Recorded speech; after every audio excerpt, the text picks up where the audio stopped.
Okay, here we are with a 2000 Road King.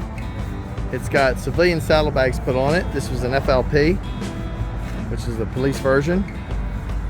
All right, so he put civilian bags on it. It has a 2-in-1 pipe with a high flow air breather.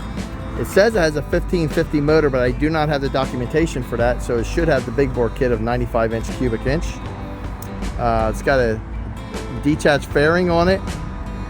Has some stereo speakers. It's got the big fat spokes on the front with stainless steel rotors. Let's see, 2-in-1 pipe. This is a metallic silver. He's got some upgraded chrome floorboard covers, heel toe shifter, upgraded floorboards with the Harley Davidson logos on it. Nice clean bike, good running bike. That's about it. Lay down tag bracket in the back. He's got the docking station for a sissy bar and a rack on the back. And you see up here we have the speakers you plug your phone into, and then you have your stereo and your music.